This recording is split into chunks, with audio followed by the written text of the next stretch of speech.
Growing Up Brooklyn with Phil and Fred. Two brothers, one wild, diverse life, and a lifetime of stories you won't believe. Hi, I'm Fred. I'm 78 years old and one half of the oldest Brother Duel podcast. I've owned amusement rides in Coney Island. I've worked 25 years on Wall Street, had numerous manufacturing business, and a ton full of stories. Yes, you did. And I'm the other half. I'm Phil. And I'm 86 years old, a little older than my brother. I also was in the amusement business. I drove tractors and trailers. I served as an NYPD officer in New York City. And when I retired, I opened up a restoration and construction company for 40 years, which my daughter runs. And trust me, we do have some stories and lessons that we've learned over the years. And I guess both in business and in life. Yes, very interesting. And I'm sure the people have the same thing, older people like our age group, they got stories and stuff. And hopefully we'll give some of our stories and they'll listen to them. Even some of the younger people, hopefully. Not for nothing, but you look like you just got back from the Sahara Desert. Me? I'm fine. But you see some of these people today, everyone walks around with a bottle of water. As a kid, I don't remember walking around with this huge bottle. They go into like a place like CVS that sells water anyway. But that again, buying water in a bottle that you can get out of a sink is a little disturbing to me, but you see what they're walking around with today. Fred, some of those bottles, they look like scuba tanks. I thought they were going to the beach with them. And actually, we used to carry a smaller thermos than that to the beach years ago. It's crazy to think we used to drink out of a garden hose. And it was warm, too. It wasn't cold. Well, in the winter it was, but it was frozen then. Well, yeah, during the winter, yeah, it was cold. But during the summer, you drank the water, whatever it was, it was. And when we went to the park, they used to have those fountains in the park where the water would just go high enough that if you were lucky, your lips didn't touch the fountain. And most of them weren't that good. You did touch the fountain. But you know what, Freddie? 86 years later, I'm here. 78 years later, you're here. I mean, think about it. I think about it all the time, brother. And what about the canteens we had? Little canteens. The Boy Scouts had them. And, everything's changed. I guess every group of kids had one of the kids that belonged to the Boy Scout. We used to call him the canteen kid because he would bring that canteen out like he was going on a long mission for the Boy Scouts. Yeah. And they were the original bottle carriers. If you think about it. And we used to sometimes share that canteen if we were out there long enough. Yes. But again, things have changed throughout our life, and they're going to still keep changing. Well, being that we got the water out of the way, let's get back to Coney Island, where there was plenty of water. We had an ocean of water, no doubt about it. Yeah, and God only knows what floated in it. Sometimes I would be swimming, something would hit your leg, and I was just worried it wasn't somebody that got dumped into the river that night. Well, we had to be hopeful that we didn't touch those bodies when they were floating by. But again, different era.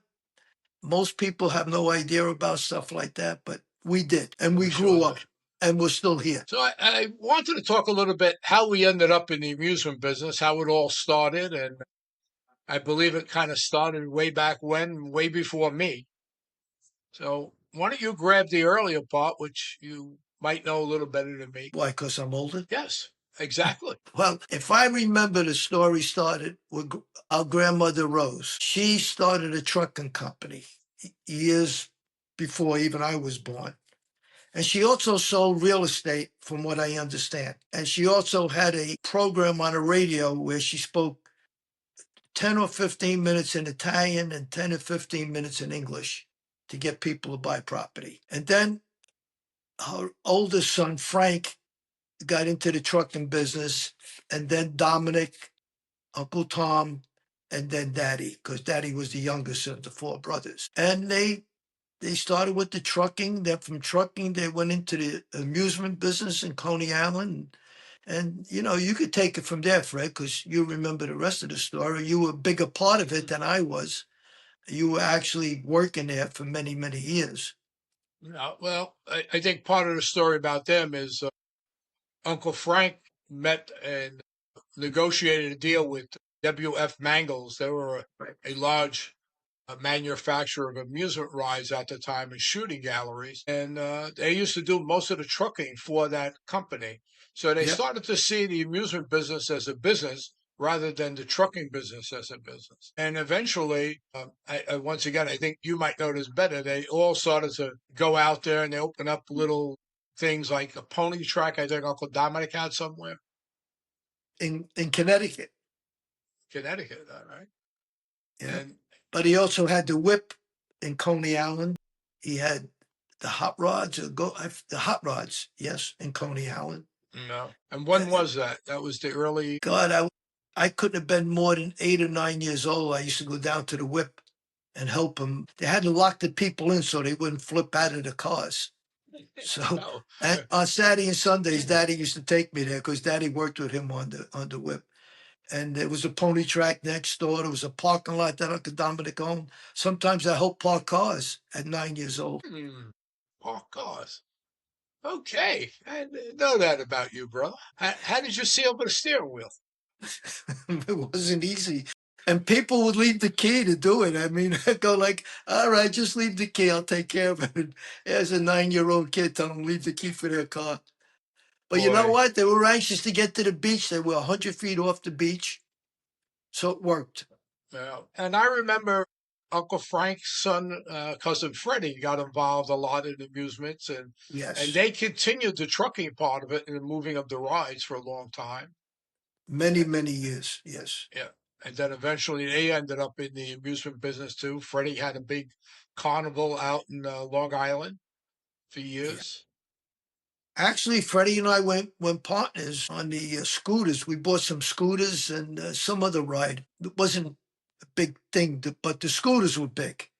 And they were portable, so we could bring them from carnival to carnival on the trucks, and you put them up, take them down, put them up, take them down. It was kind of interesting.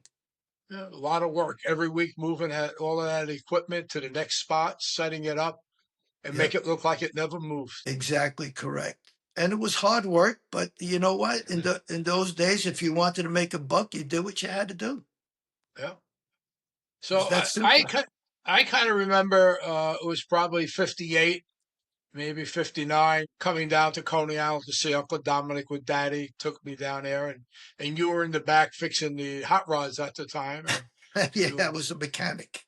yeah, you were a mechanic then too. So you learned how to do that, and then somehow Daddy and Mommy's brother, Uncle Pete, got involved and decided they were going to open up a hot rod track on West 12th Street. And I believe in 1959 is when they opened the track up. Yes. It could have been 60, but I kind of remember 59, 60. They opened up the hot rods on West 12th Street, and that was quite interesting. It was at the time I was only 12 years old in 1960, but it was interesting going down there and watching how that operated, and it was a Yeah. different kind of business. Yeah. It was a lot of work. Cars, they all had gas motors. Mhm. So they would break down and you'd have to fix them, and people would bump the cars together, and then they do damage sometimes. And getting them off was another episode. When the ride was over, then we'd go in a circle on the track, and then guys would have to stand there and say stop. And sometimes people didn't stop. Fred, do you still have that 8 millimeter camera that you used to have with the video with the film in it so you could show it? I actually have the film, and I transferred it over to a video, and we're going to watch it right now. Fantastic. Wow, look at that track. That was crazy. Is that Daddy Unbelievable. driving that go-kart, that hot rod? Yeah, yeah. He used to jump on and off those cars. Wow, looks like he used to smoke in those days. I guess he's still smoking. And is that cousin Richie? Wow. Cousin We were young Richie. there. That had to be like 62. Yeah. Well, there's a kind of look at what our business looked like then. Well, that's the So, original. Yeah, that was those are 8 millimeter movies. So that's 1962. So it's a Yeah. few years old, like we are. But that was our start into the amusement business. That was the first thing we had, and then we had some rides next to it. We had a thing called the Flyo Plane, which you'll see a video of right now. I put that out there, and you can take a look at that and how that worked. And I it was never pretty. went on it. I never went on it. It would get me sick. I never went on Yeah, it. but that was Eiley Aircraft actually made those. Yeah. You used to turn the wheel and you'd be able to spin the car around. And Yeah. Yeah. It was yeah, good. it's pretty interesting. Well, I think that got us started into the amusement business. And in a couple of episodes later, we'll move on from 62 where we went next. It's a long story of inch by inch and adventure by adventure. At some point, you became a truck driver. Yes. Yeah. I had to make money, so I had to do something. So I Yeah. drove a tractor and trailer. Sure as hell we weren't making it in Coney Island at the time. Nope. No. So Yeah. you did whatever we had to do back then. Yeah. I mean, Daddy still had his job until 1968 68. when we went on I the think road. 68. Yeah. Yeah, we went on the road and Daddy left his job. So, Yeah. Yeah. He was but an asphalt maker. He did the asphalt. yeah, but what a job that was. Everything Oof. was manual, breathing in all that liquid tar and woof, Try to hot tell the days. kid. Try to tell the kids that today. Okay, good luck with that. Well, I think it's been a good episode. What I would like, if you're watching this episode, please like it, subscribe, give us any comments. We'd love to hear from you. And I think that's it for episode 4, brother. Okay. Well, you have a great day today. You too, brother. Love you. Love you too. Thanks for hanging out with us on the Growing Up Brooklyn podcast, the oldest brother duo podcasting today. If you like listening in on our nightly conversation, hit like, subscribe, and come back next week. We'll be here, unless one of us falls asleep. Brooklyn blocks, we learned to roll. Coney Island dreams and a fearless soul. Ferris wheel spins, we laugh so loud. Made our mistakes, then we turned around. Lost the